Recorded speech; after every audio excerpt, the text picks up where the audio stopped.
I went back and watched Serendipity's Embrace again. I did not have the most favorable review about this show, at least in my first impressions, but I was told by a couple of viewers, a couple of listeners that, hey, maybe you should give this show a second shot. And I said, you know what? Let me do it. Let me give it another shot. So this is going to be my final review for Serendipity's Embrace. There was definitely things I can talk about. There's things I love, there's things I did not like, and just about the whole 8 episode order for this very fall-esque show, even though this came out in the late end of the summer.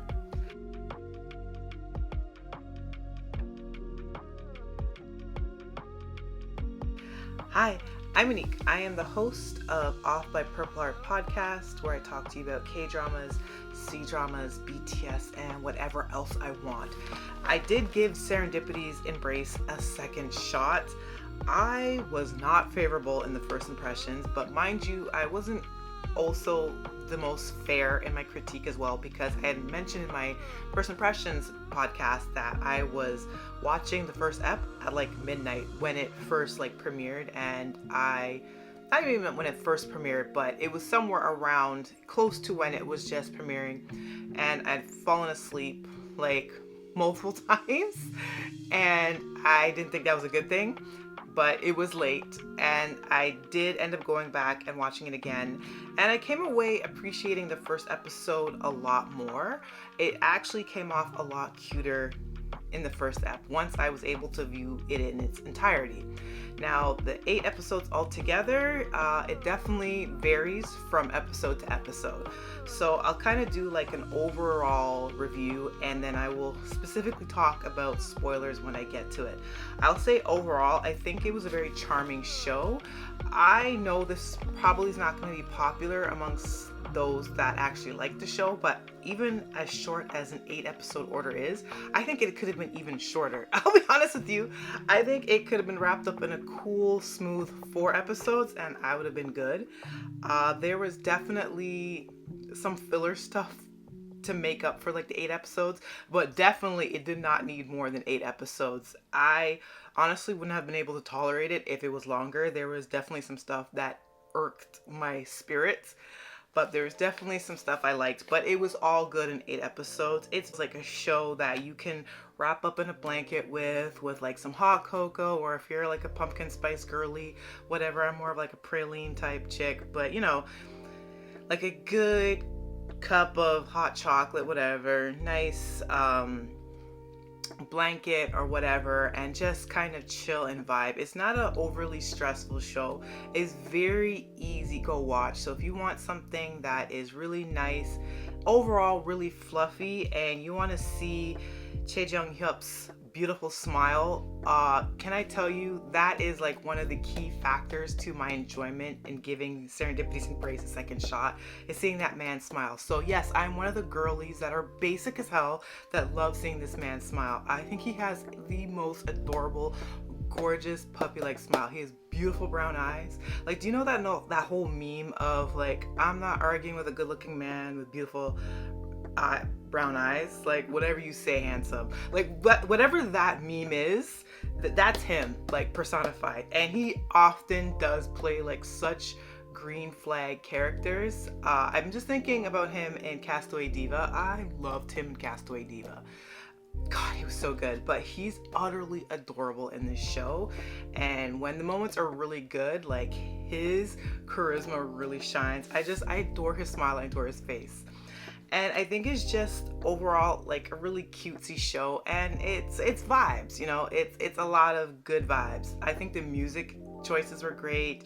I think just the entire color palette of the show is really soothing. So if you want like a really soothing, short, bingeable type show to kind of usher you into fall, and you're looking for vibes, or if you just want something to like study with in the background, you know, just like a little light thing as like you have a little dinner or something, or you're doing some household chores and you can multitask with your attention span, I think this is the type of show. That sounds kind of low-key shady, but I don't mean it to be. It's a cute show, but unfortunately I did have some problems with it. I think out of all the episodes. I think episodes 2, episodes 3, definitely like episode 5 like were amongst my favorites, and definitely like the first part of the last episode were like some of my favorite moments of the show altogether. So I guess I'll go more into like the spoilery type detail now. I'll say I loved all the high school flashbacks of the show. I think the chemistry between Kim So-hyun and Chae Jong-hyeop were really strong in the high school eps. Kim So-hyun got to play more into Hanju's, the main female lead character's, quirks a lot more. She's referred to affectionately as oddball throughout the show, and I understand part of that too is her upbringing as well, and how she's kind of had to isolate herself. And I think like the quirkiness and the slapstickness of the character and the charm really comes through with the high school flashbacks. I think they're kind of frenemy vibes, but meanwhile it's really the trope of he fell first and he fell harder. If you love that, like men just completely being simps for their love interest, it's all present here. But I think their chemistry was so strong in the flashbacks. I love the flashbacks a lot, and I love that it didn't just taper off in the episodes. I love that it was a consistent theme. We got to see them as present day adults, and they're super cute as adults, but I think they're cuter as the high school flashbacks. And I would have appreciated like the show more centered around them in high school. I know that sounds kind of weird, but that was my personal preference. I really enjoyed all of their high school interactions. I don't remember if this was exactly episode 5 or 2 or 3, 4, like somewhere in the middle. There was a really great coming together between the two of them. We got to really understand the characters, and we got to see their chemistry really flourish. And it was a flashback as well, and it dealt with her, Hyungju. She was visiting her ex at the time they were together in a relationship, and he had enlisted in the military when he was much younger. And it turns out that he was taken off of that base and he was sent elsewhere for like about 6 months, which came as a devastation to her because she went to visit him during like her school hours to talk to him because they were writing letters together, little love notes, all puppy love-ish, and she hadn't heard from him for a bit, and he didn't announce to her at all that he was going off base. And somehow Kang Hyo-young, who is played by Chae Jong-hyeop in the show, ends up on the adventure with her, and they go to the base, can't find him. It turns into like a whole day adventure, and then somehow he falls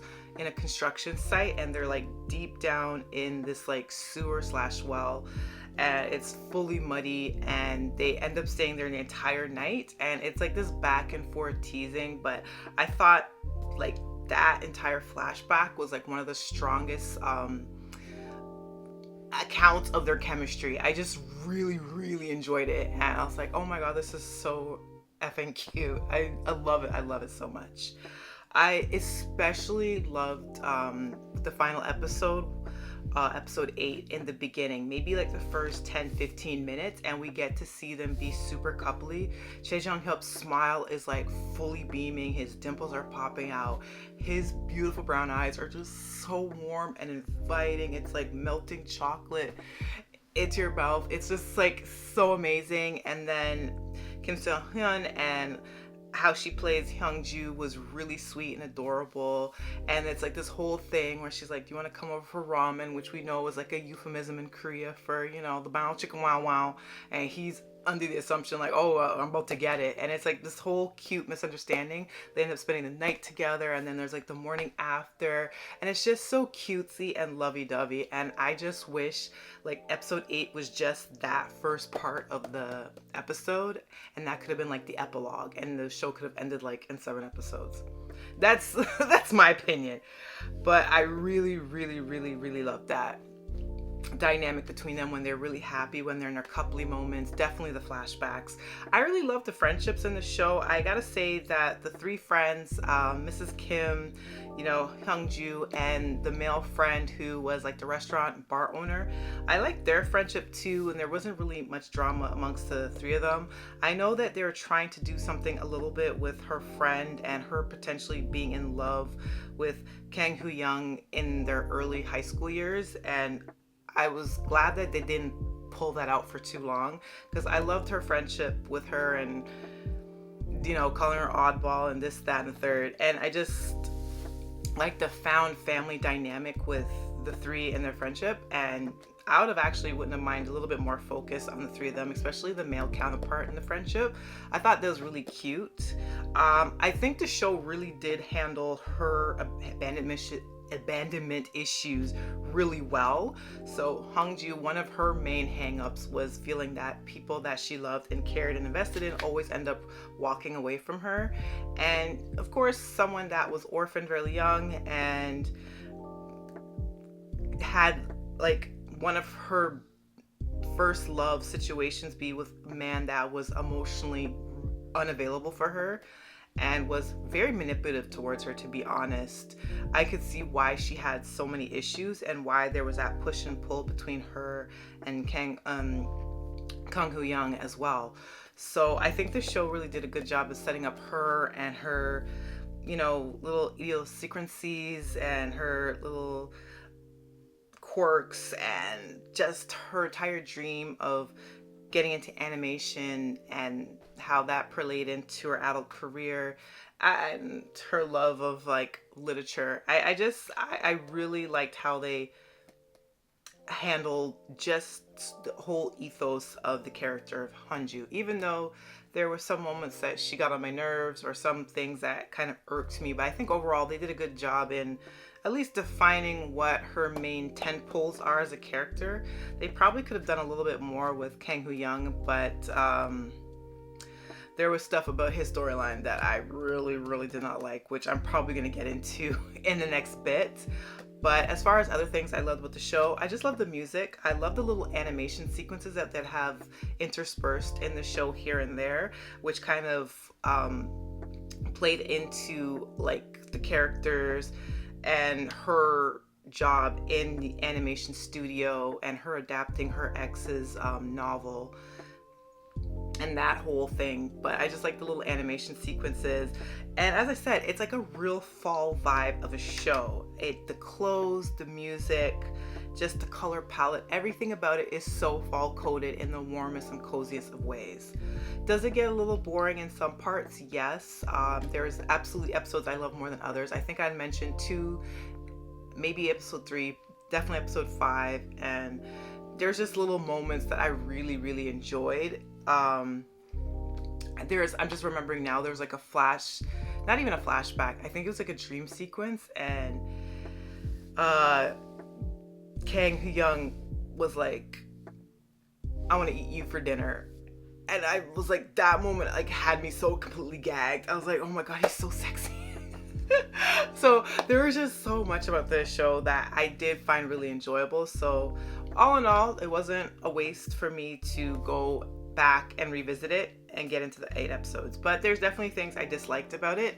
There's definitely things that I wish were not included. I'm gonna be honest, like right off the bat, I did not like her ex, and the show obviously made a point to show that they were not meant for each other. It sprinkled out little tidbits from their very first interactions, and definitely like in the flashbacks, it showed his more inconsiderate side. The fact that he was enlisted in military, they were corresponding with each other for about 6 months. Not 6 months, but there was a 6 month gap that he was going to be sent off of his initial military base to go elsewhere. And he never once contacted or confirmed with her that, hey, there's going to be a time period that me and you can't communicate together. And this is someone that, cares about you a lot, and you just kind of off and disappear, which didn't help her abandonment issues at all. So it was always shown that he wasn't the nicest of people. And even though the show did delve into the ex's writer block stemming from the fact that he had depression and anxiety, and it was most likely untreated until we saw like some of the medication. But what he probably should have been doing is receiving a lot of counseling for his issues. I respect the fact that they showed us a little bit more insight as to why he would be so callous and cold towards her. And when we first saw that breakup, where he just literally turns his back to her and walks away in the airport and goes and flies off elsewhere and spends like 3 years apart from her, not even breaking up with her.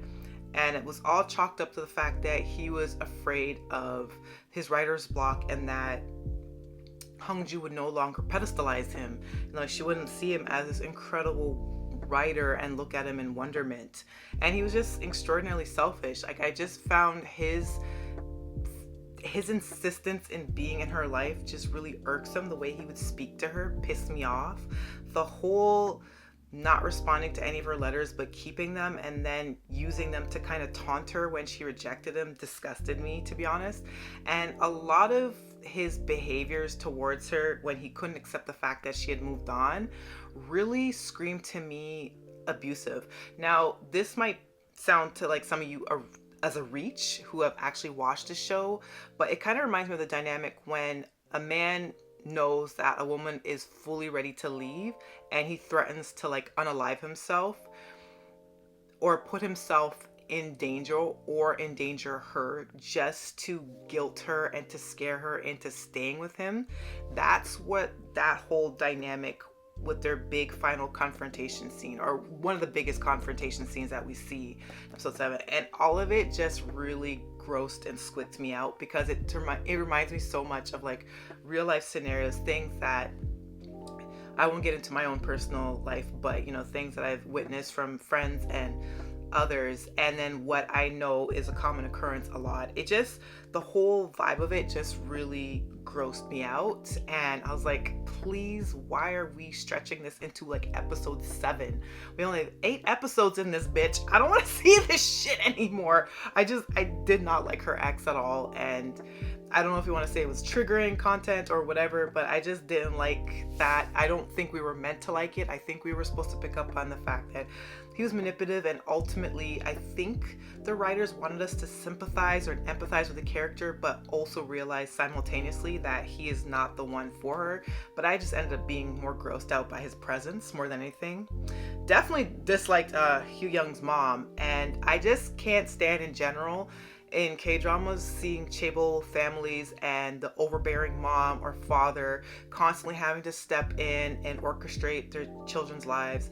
And I don't care if she was framing it as, I don't want to see my son throw his life away for this girl that always seemed to hold him at arm's length. And you know, he's got this incredible career, he was in the States, he was doing all these great things, and all of a sudden he comes back to Korea, he comes back into contact with you after separating from you in high school, and he's ready to drop everything and discard his life. Yeah, a parent has a right to be concerned, but I'm like, he's a full-grown adult man.